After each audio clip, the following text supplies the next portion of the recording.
Ini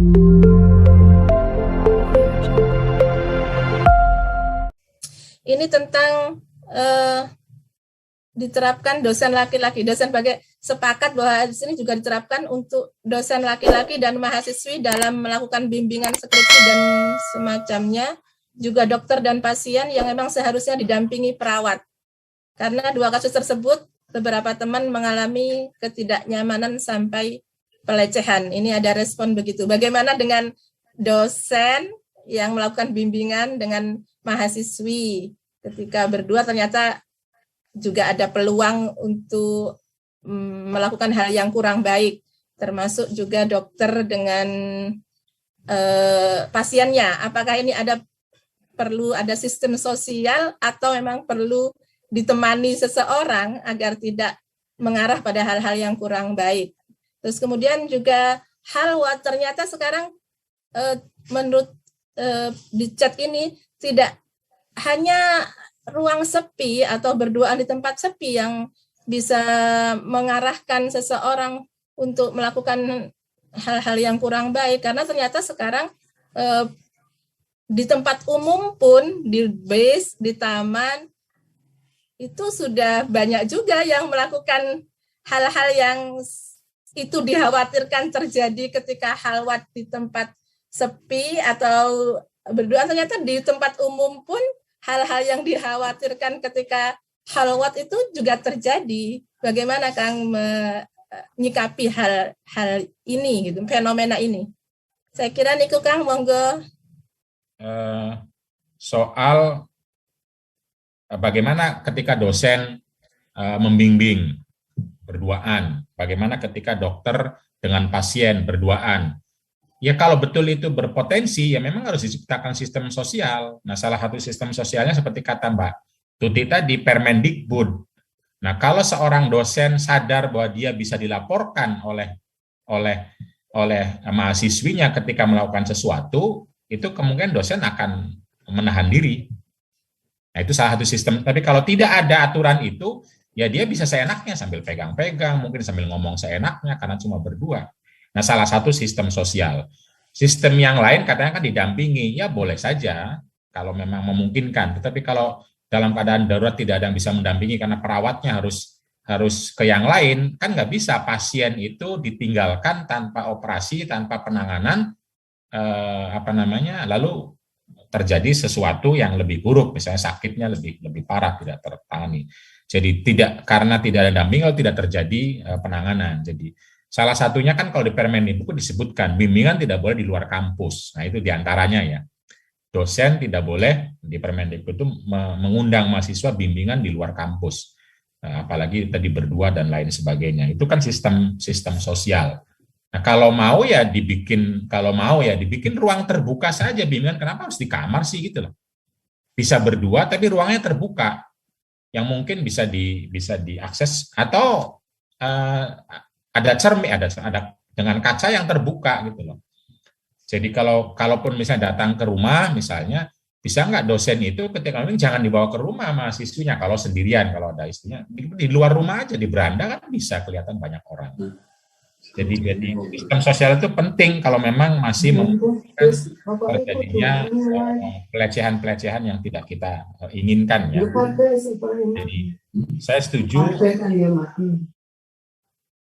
setuju bahwa Permendikbud kalau menurut saya salah satu sistem sosial, tentu tidak ada yang sempurna, tapi itu salah satu yang memungkinkan dosen atau senior atau mungkin juga mahasiswa atau mahasiswi yang merasa akan melakukan sesuatu, dia lalu khawatir karena bisa dilaporkan. Kalau sekarang kan nggak ada yang bisa melaporkan karena dianggap tidak ada payung hukumnya. Jadi satu-satunya yang mungkin ada untuk konteks kampus negeri itu adalah Permendikbud. Nah, ada kalimat yang disebut oleh Mbak Titi membuat masalah menurut saya, ya jangan dipahami begitu dong gitu loh. Karena kan kata-katanya juga akan korban. Tanpa persetujuan korban. Artinya sudah ada orang yang menjadi korban. Ini soal kekerasan seksual, bukan soal asusila. Jadi persetujuan korban disebutkan di sini bukan untuk membolehkan praktek asusila, tapi untuk memastikan bahwa ini soal kekerasan seksual gitu. Kekerasan seksual kan ada korban itu, jadi Jadi korban dan pelaku. Ada korban, ada pelaku, maka dilaporkan gitu loh. Nah, kalau asusila ya pakai yang lain, pakai kode etik, pakai apa gitu. Jadi sama sekali kalau menurut saya tidak bisa kata-kata tanpa persetujuan korban artinya membolehkan aktivitas yang sama-sama setuju. Ini kan soal korban sama pelaku. Karena banyak kalimat yang sering kita gunakan kalau dipahami sebaliknya kan nggak bisa gitu loh, nggak bisa. Misalnya tadi kata-kata terkait misalnya kata-kata ya menikah saja, kalau sudah menikah itu kamu bisa melakukan hubungan intim kapanpun dimanapun. Bisa nggak dipahami secara terbalik? Kalau gitu boleh hubungan intim di kantor, di kampus misalnya. Ketika rapat, kan nggak bisa, tetap nggak bisa, karena ada kode etik yang lain. Kata-kata itu ada konteksnya. Jadi tanpa persetujuan korban, konteksnya adalah soal kekerasan. Konteksnya, gitu loh. Jadi nggak bisa dibawa, karena kalau model cara berpikir begitu, ya semua akan banyak yang masalah. Saya bilang, wala tukrihu fatayatikum albigho. Janganlah paksa perempuan budakmu untuk melacur. Apakah berarti kalau nggak dipaksa boleh melacur? Ya enggak, ayat ini lagi bilang tentang ngerinya pemaksaan. Kamu majikan memaksa padahal hamba tidak mau, itu kan betapa majikan itu lebih buruk karena suka maksa, padahal hambanya justru pengen suci. Lagi bicara tentang pemaksaannya, bukan bicara tentang kalau tidak memaksa berarti boleh dong. Bukan itu gitu loh. Nah, ayat Quran seperti ini banyak sekali. Ayat yang lagi ngomong apa, tapi kalau dipahami sebaliknya akan bermasalah. Tapi bukan itu konteksnya. Jadi tanpa persetujuan korban itu konteksnya soal kekerasan pelaku dan korban. Bukan soal aktivitas seksual boleh dan tidak gitu loh. Ini kan permennya permen kekerasan, bukan permen terkait dengan mana yang boleh, mana yang tidak dalam aktivitas kampus. Bukan. Tapi sesuatu didefinisikan kekerasan ketika ada korban, lah kemudian melapor dan dia bilang saya tidak begitu gitu. Nah itu konteks itu menurut saya penting, karena kalau tidak ya semua kalimat akan bermasalah. Misalnya kan kalimat yang mengatakan, hadis kan terkenal sekali, idza lam tastahi fasna ma syi'ta. Kalau tidak malu lakukan apa saja. Coba bayangkan kalau dipahami, kalau gitu boleh dong. Saya kan nggak malu ciuman di masjid, ciuman di publik, kan saya nggak malu. Apa begitu artinya hadis itu? Kan enggak, karena konteksnya sedang warning gitu. Anda harus punya malu, gitu lagi begitu ngomongnya. Anda harus punya malu. Jadi bukan dari kalimatnya dipahami kalau menurut saya, tapi ya banyak orang memahami begitu, menurut saya tendensius. Kalau menurut saya tendensius artinya ada tujuan lain, ada ideologi lain, ada kemauan lain. Tapi kalau mau lurus sebagaimana tujuan dari Permendikbud ini tanpa persetujuan korban, itu menurut saya konteksnya adalah lagi mendefinisikan kekerasan, lagi mendefinisikan sesuatu kriminal di mana ada pelaku, ada korban, bukan lagi bicara mana boleh, mana tidak gitu loh. Karena kalau di luar konteks itu, kita akan punya model bermasalah ketika punya kalimat-kalimat lain yang ada konteksnya dipahami pada konteks lain, baik Quran maupun hadis, maupun pendapat sehari-hari. Sehari-hari kan kita juga sering ngomong, ya nikah saja, kalau udah nikah udah enak loh, kapanpun kamu bisa melakukan itu, dimanapun, cara apapun, kan sering. Lalu apakah berarti lalu bisa dilakukan di kampus seenaknya hanya karena halal? Kan tidak gitu. Nah, saya setuju, lalu memang tadi ada yang sebut bahwa kholwat adalah media, tapi banyak orang sekarang tanpa kholwat pun ternyata melakukan kemaksiatan. Nah, itu kan berarti problemnya bukan hanya di kholwat, tetapi ada pada diri masing-masing yang sudah tidak mampu lagi mengontrol. Jadi kholwat itu media saja. Nah, kalau orang sudah tidak malu tadi kan, sudah tidak punya kontrol diri, ya dia bisa melakukan di mana saja. Nah, itu perlu sistem sosial untuk sama-sama mengingatkan, sama-sama melarang. Mungkin kalau ada kode etik bisa dibawa ke aturan kampus atau seperti apalah, tapi yang sudah jelas-jelas seperti itu ya, berciuman di publik misalnya, itu kan keterlaluan. Jadi halal itu tidak serta-merta lalu bisa dilakukan dimanapun. Tidak juga gitu loh. Lalu misalnya kan asumsi dari dari yang menolak Permendikbud ini kan asumsinya perzinahan. Lalu kemudian biar tidak zina, nikah gitu loh. Maka ada istilah Indonesia tanpa pacaran. Lalu kemudian ya kalau nikah, pertanyaannya kalau dosen sudah punya istri masa nikah lagi? Hanya karena dia dianggap ini karena masalahnya zina gitu loh. Masalahnya kan zina itu kan nanti tanpa nikah. Nah sekarang dosen sama mahasiswi itu bagaimana? Apa karena zina lalu dia nikah saja biar halal? Ya ini kan kekerasan itu konteksnya adalah zina maupun tidak zina itu bisa terjadi kekerasan. Nah yang halal sekalipun itu belum tentu lalu bisa dilakukan kapanpun maupun dimanapun. Jadi nikah itu bukan solusi dari kekerasan seksual. Bukan.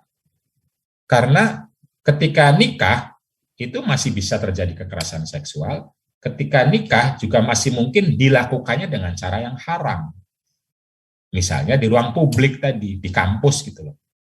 Jadi karena itu menurut saya dalam konteks, karena Mbak Tuti membawa ke Permendikbud, dalam konteks Permendikbud, ini menurut saya tentu saja ya, ketika tidak ada payung, nah satu-satunya cara untuk kampus negeri, karena kalau kampus negeri umum, karena kalau Islam sudah ada SK Dirjennya, yang memungkinkan kekerasan seksual bisa dicegah gitu, dan korban bisa dipulihkan gitu. Itu. Tapi kalau menggunakan logika nikah agar supaya tidak ada kekerasan maka nikah, wah akan masalah besar. Karena nanti semua mahasiswa akan dinikahi oleh dosen yang ingin melakukan kekerasannya, kan parah. Jadi saya kira dalam konteks ini saya setuju, menurut saya tentu saja bisa didiskusikan ya bahwa Permendikbud itu ya tepat untuk konteks di mana agar kekerasan seksual yang darurat ini segera bisa diminimalisir, syukur-syukur dihapuskan ya. Jadi orang lalu menghormati, tidak mudah tadi bersiul, ketika berdua pun dia terjaga, dikontrol. Saya akan dilaporkan kalau macam-macam. Nah, biar tidak dilaporkan, ya udah jangan berdua yang mudah difitnah secara bahasa Indonesia. Karena bisa jadi kalau dia berdua tidak melakukan apa-apa, nanti si korban akan melapor mungkin. Kalau gitu bikin suasana yang mungkin direkam atau mungkin kelihatan di cermin atau mungkin nggak usah di ruangan yang sangat privat dikunci gitu loh. Pintunya dibuka misalnya dan lain-lain biar tidak dilaporkan lalu hal-hal yang tidak diinginkan akan terjadi. Apapun itu, tentu saja sekali lagi balik kepada awal, mari kita pahami, mari kita gunakan seluruh potensi yang kita miliki, termasuk pemahaman Quran, hadis, peraturan nanti, itu tidak untuk menjerumuskan orang lain, tidak untuk menjadi kesempatan bagi kita untuk berbuat senonoh, berbuat buruk, maksiat, mendiskriminasi orang, menghancurkan orang, berbuat mencemooh seenaknya, membuli seenaknya. Jadi bukan itu, tapi sebaliknya semua peraturan yang ada, semua pemahaman yang kita miliki, semua tafsir Quran maupun hadis, semua fikih, mari kita turunkan pada konteks maqasidul syariah. Mari kita turunkan pada konteks kita sedang melahirkan, mewujudkan visi rahmatan lil alamin. Walaupun itu mungkin kecil, walaupun itu mungkin sedikit ya, kita punya peraturan yang sedikit, mari kita maksimalkan penggunaannya untuk memastikan rahmatan lil alamin, akhlak mulia dan juga maslahat, termasuk hadis 1, 2, 3 baru punya satu, karena kita tidak paham hadis yang lain, ya mari kita gunakan untuk itu. Nah, konteksnya sama ketika ada permen, kalau kita positive thinking, ya mari kita gunakan untuk memastikan kekerasan seksual jadi berkurang gitu loh. Jadi kita saling menghormati, syukur-syukur bisa dihapuskan. Jangan digunakan untuk seks bebas, itu kotaknya aja. Kalau digunakan untuk seks bebas itu, tidak tentang seks bebas kok gitu.